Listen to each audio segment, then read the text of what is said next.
This is Start, Grow, Manage, where we help managed service providers achieve the impact, freedom, and wealth you imagined back when you started your company. At Start, Grow, Manage, our tools, practices, and processes help you engage, energize, and execute on building a business that empowers an extraordinary life. Learn more about our programs and how they can fuel your fire at startgrowmanage.com/learn more. Let's go. Hello there and welcome to the Start, Grow, Manage podcast. I'm Joe. And I'm Jeff. It's been a good start of the year, right? Although it just feels like it's flying by already. It's just like I know, right? So I mean, we're right now in the second week of January, which you can say second week of January. It doesn't sound so far, but what happened to the first week? Where did it go? Right? I don't know.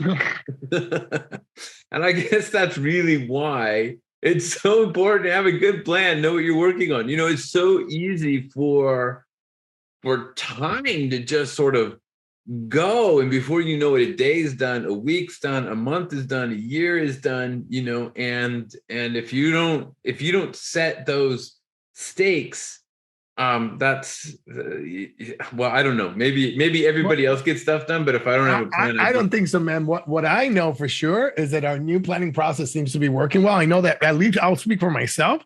Yeah, it has been helping me get really narrow and focused, and every one of our clients that I talk to says that it's way better because everything is on one sheet. They just really like the way that it works because it lets them see what's happening over the next 6 weeks. There's so much good in it.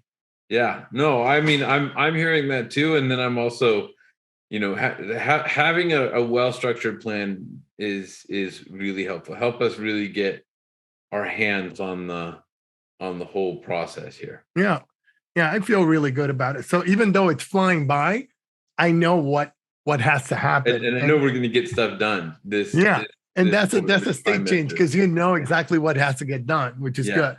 100%. So, but what I really want to talk about is this epiphany that I had the other day when we were talking about the hats chart. Okay, good. So what everybody should know is that the hats chart is our way of thinking about the organization. So you can think of people in the business wear different hats. So there's like a CEO hat and a marketing hat and a delivery hat, right?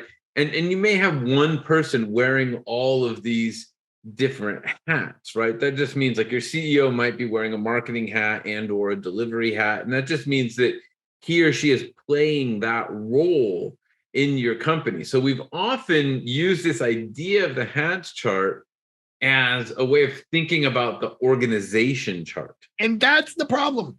Yeah. That's the problem that, you know, it is an organization chart. It is a chart of all the functions that need to happen in your company. Yeah. And we've been treating it like an organizational chart. And you know, I was looking at it. It has 35 positions in it. The one for MSPs that we have, these are 35 positions, right? These are 35 hats.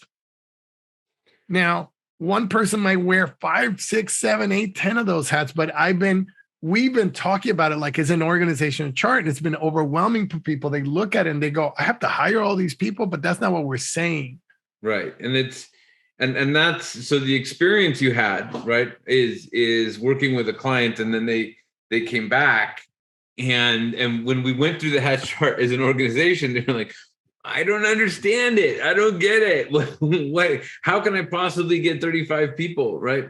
Yeah, but there's only 3 of us. Yeah, there are only 3 of us, right? We can't do the work of 35 people. But once we explained, right, that it is actually just a map of all of the functions in the business, then it started to make a difference. It's like you can't have a complete business if you don't know what you need to do. So it doesn't matter how many people work at McDonald's, right? So if you just think of a McDonald's, something that everybody think of a McDonald's, and even if it's run by one person, somebody is going to have to grill the burgers, because otherwise they're just going to be frozen burgers and they're not good, right? It doesn't matter that you only have one person or 2 people. You still have to do the entire assembly of the burger. All of those functions have to happen. And it's the same thing in your business, right? When you're talking about MSPs and their business, they've got to have a help desk, right? They've got to have somebody who can solve problems. They have to have the level 2 and level 3 support. Like all of these things have to somehow be there. You got to send invoices. You have to send invoices. You have to send invoices. Joe, how many businesses have we worked with that don't send invoices? In fact, we actually have one client and she was complaining to us that she wasn't getting the invoices from one of her vendors. Like the vendor wasn't sending the invoices. So this creates huge headaches for her because she doesn't know how much she owes. She doesn't know when she has to pay. She gets these big lumpy bills. Like all of a sudden she gets a big $100,000 bill because it's like the last 8 months, and it creates massive issues for her. And then for the vendor, they don't have the cash that they need to run their business. I remember, it makes no sense to not bill. I remember, and we've talked about this particular one back when I started doing this with MSPs, right? Around 2015, I went to work with this MSP. They were a $500,000 company, right? And so the first thing that I wanted to look at is, okay, well, how are we doing? How are the books? Blah, blah, blah. And they had a $250,000 receivable. Yeah. 50% of their money was out on the street. And he's like, we're so broken. Yeah, because you're not doing accounts receivable and accounts payable function, right? That's the function that's on the HATS chart. Right. So we went to work on that function. We brought in $70,000 in the first 2-3 months. And all of a sudden he had this relief. Right. But every function that's on the HATS chart for an MSP has to happen. Has to happen. And that's really the whole thing about having one, is that then you can understand what is each function, when does it need to happen, even if you only have 3 people wearing all 35 hats, right? When does it need to happen? Who needs to do it? And what are the KPIs? How do you measure it? How do you know that that function is being done?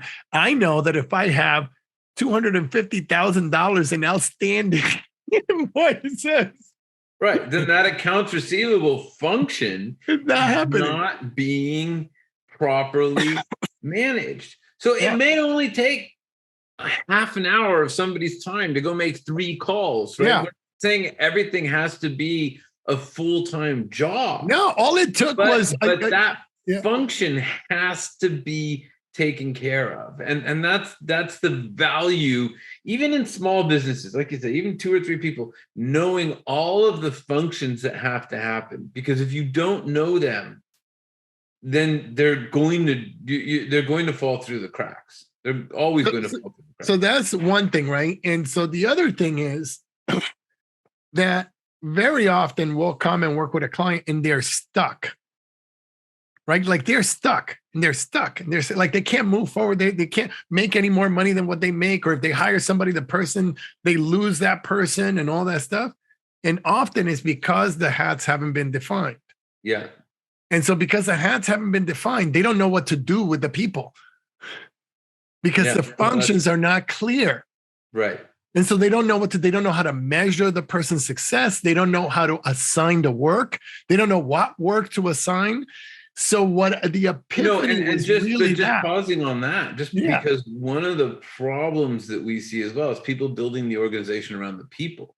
So you build the role around the people, but you have to actually define the functions first and then put the person in the role. So you may have somebody that you think is magnificent, but if they're a really good salesperson and you already have a really good salesperson, it doesn't make a lot of sense to hire that person. So what you need might be another function over here. You might need somebody for your accounts receivable, but hiring that person that you really like, who's really good at doing the thing that they do, means you're hiring somebody to do the work that you don't need. And you're building people in rather than taking care of functions. It's magical what you said, because really what it is it becomes a people dependent business, right? And what you want is a process dependent business. Correct. Right? Because a people dependent business is 100% of the time owner dependent. If the owner is not there, nothing will work if it's a people dependent business. And I see this with MSPs all the time. They're in their late 50s, early 60s, and they have no out because they've built a person dependent business. And if they're not there, they can't retire. They have there's nothing to sell because it's all person dependent. And when you build a process dependent business, you as the owner can step away and the business will continue to run. If you don't come back for 6 months, the business will continue to run. Yeah. And so that's really the magic of having a properly defined HATS chart, is that you know what all the functions are. And then you can build the processes around those functions. And it's key and critical. And it was just like, it was illuminating to see that when working with the client this week. And I think it was illuminating even in the conversation that you and I had about it. Yeah. But it was like, wow. Yeah. Well, and we realized that we have to change our language around it because we were thinking of it as an organization. Like eventually people do take the hats, right? Eventually it is about the people, but at first it's really only about the functions. And then once you know your HATS chart and you've defined all of the functions, then you can start planning how the work gets done. And then you can start planning who does it, right? So you create the processes. You quickly have to get to the who, right? You quickly have to be thinking about who does things rather than how. But you have to understand first what the work is, what work has to happen. Make that plan, and then you can start bringing other people in to fill the functions. Yeah, and that's actually the magic of it. And like you said, I like the way you talked about a process dependent versus person dependent company, because so much of what we do is just create person independent companies. Because there's another risk. It's not even just the risk that it's built around the owner. It's true. But the other risk is if it's not built around the owner, then oh my God, I see that all the time. And then that person can leave with all the business, and then the owner's left with nothing. I've seen that happen. Yeah. You bring in a really brilliant person, and then you build the whole business around them, and then they're like, I could do this for myself. I can do it for myself, and then they walk. Yeah. Right. The thing that adds value to a business is actually knowing all of the pieces and then being able to make sure that you're delivering on all those pieces. And so that anybody who comes into the organization has confidence that everything else is being delivered. And it's not just in the minds of one person. Beautiful. All right. I think that's good. We will add a link to the Learn More page for our HATS chart that we recently just updated for MSPs. So you can go take a look at that.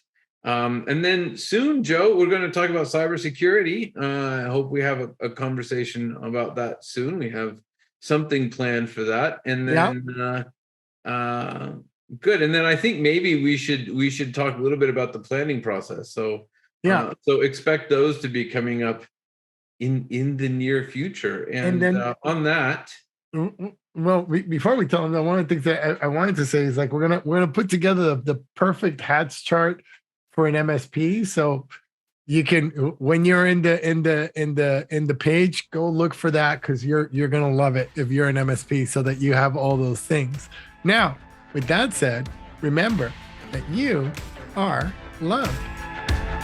Thanks for joining us, and a special thanks to our subscribers. Consider becoming one right now and tap into our insights and instincts to help drive your business vision and success. Remember, you didn't start your business to feel frustration. You started it for freedom. We can help you discover the impact, freedom, and wealth you always imagined. Learn more at startgrowmanage.com/learn more.